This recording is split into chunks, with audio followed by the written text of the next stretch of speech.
Hi and welcome to Tremor Trails, the channel that uses the F150 Ford Tremor as a platform for overlanding and off-roading. What we do on this channel is we talk a little bit of tech, a little bit of gear, but our main focus is highlighting trails across the country, filming those and reviewing those to give you a broad understanding and overview of what you can expect when you're out there exploring those trails yourselves. With that being said, I have been searching for quite a while now to find a way to keep my bed cover on my truck yet utilize a bed rack so that I can put a rooftop tent on it. Retrax Pro has figured out that exact solution, and I couldn't be happier because I am a homer when it comes to Retrax Pro. This is my fourth Retrax Pro system on my Fords, and so today we're going to modify the rail system so that we can add a bed rack. Let's go check it out.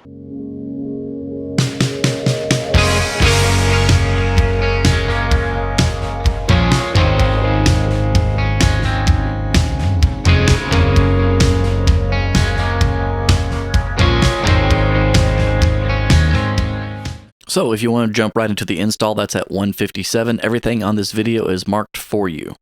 I wanted to do a quick overview and show you why this Retrax system is so cool. If you already have the standard one, you can go to Retrax and buy just the rails like I did. The XR rails, they're right here. They give you everything in that package. I actually bought some extra brackets. I didn't know that everything came with it, but I didn't need to.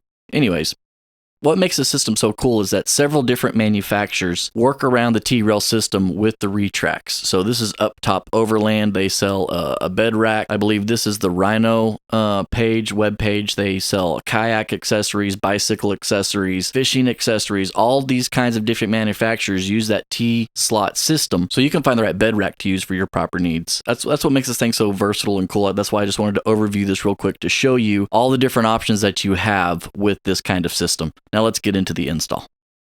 Okay, so all you're going to need to install this system on your truck is Phillips screwdriver, a 9/16 socket, a 9/16 wrench, and the 2 Allen wrenches that they provide you when you get your rails. Also, it's pretty much the same if you buy the whole system in itself, it's just that I'm reusing my cylinder. So there's only one extra step where you take apart a piece of plastic. Anyways, I won't get confusing with that. All right, here we go. First thing we need to do is we need to obviously take off the old hinges. We're not going to reuse these brackets because these brackets are not the strong version that we get with the XR system.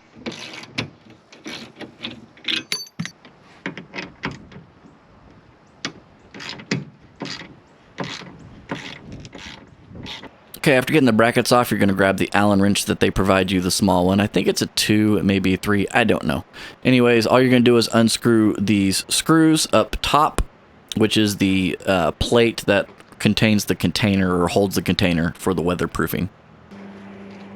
After that, you're going to need a person to help you get it out of the truck. My wife is all of 5'2" and 112 pounds, and you know, she was a trooper and got it taken care of, so it's not super heavy.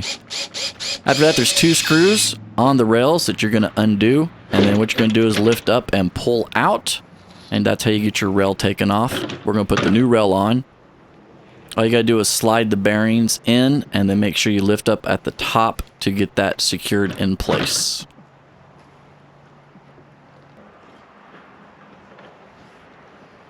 Push tight, screw in the 2 screws. Pretty self-explanatory. The other rail, same way.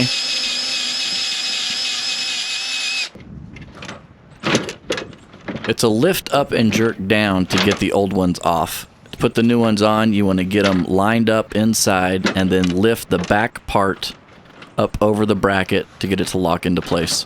It's really not difficult, guys. It's up and over that lip so it can lock down like that.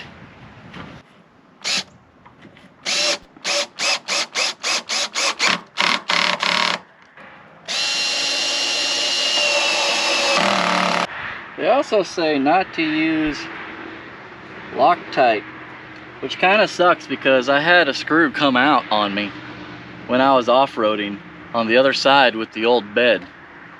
So I guess I'm not going to use Loctite, but it kind of pisses me off. All right.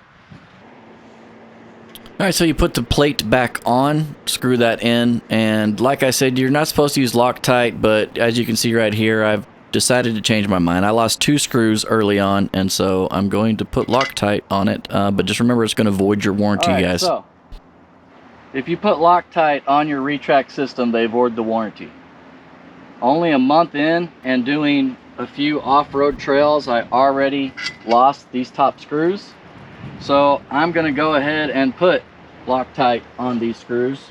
I wouldn't recommend it, but with my experience, I've already had 2 screws come out because of the trails that we do, which are intense a lot of times. I'm putting Loctite on it, but it will void your warranty, just so you know.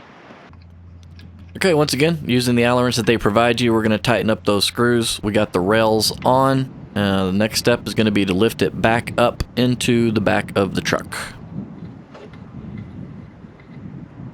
Okay, we're going to put it back in the truck, but remember that you have this weatherproofing right here. Make sure that once you put it into the back of the truck bed, that this weatherproofing is flush and not pushed down, because that's going to create your water barrier.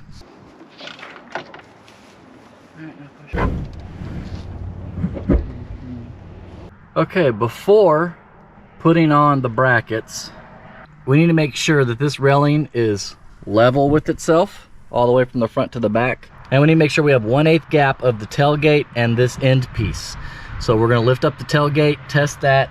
I didn't get a shimmy with my package. You should get that, but I got a piece of cardboard that is 1/8 of an inch. I'm going to use that as my guidance. Okay, so this might be hard to see on the camera, and I apologize if it is, but essentially I am flush with 1/8 of an inch on this side. And if we check out this side right here,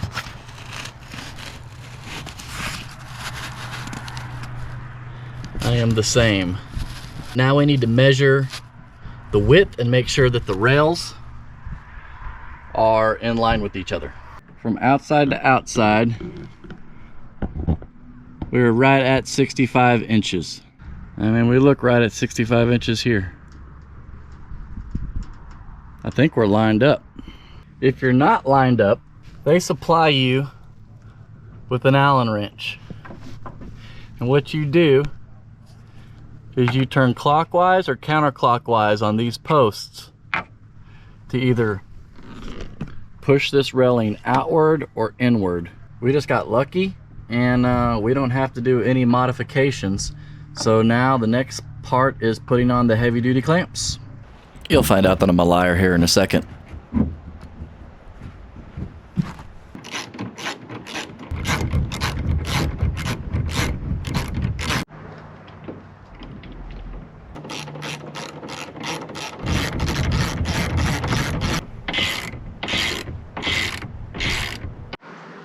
All right, there we go. There's the first test. Check the tailgate.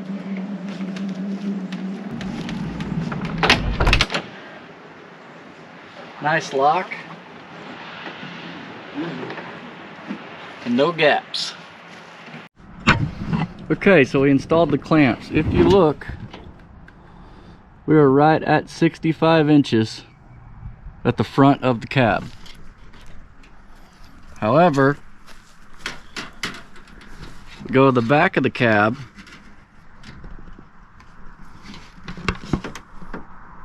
I don't know if you can see that on film, but we are 1/8 off. So what we're supposed to do, now that the clamps are on, we're going to adjust these white caps, and we're going to go counterclockwise to give a little bit more length at the back compared to the front. So we got to take off the clamps and then adjust and then put the clamps back on and test again. Okay, so what I did is I loosened this clamp. It's loose in there, but I didn't take it all the way off. And now I'm going to tighten 1 full turn, which will be clockwise. Actually, I'm going to go a half first on both sides. All right, let's measure again. Now we're right at 65. So let's tighten and see what happens. Okay, so I've tightened back up the clamps. They are firm and in place, and as you can see, we're at 65. Super easy to do. Okay, second to last step is all we're gonna do is we're gonna tighten up the bottom bolts on the clamps and make sure that they're secure up against the back of the bed. If it looks like it's taken me all day to do this, it hasn't.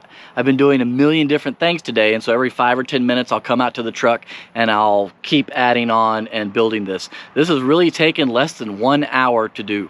What you want to do is you want to get it pushed up against the bed, but you don't want to over torque the backside nut, right? So this is all this is doing is giving reinforcement for extra weight. So you don't want to torque this way down. You just want to get it flush and snug up against the side of your truck.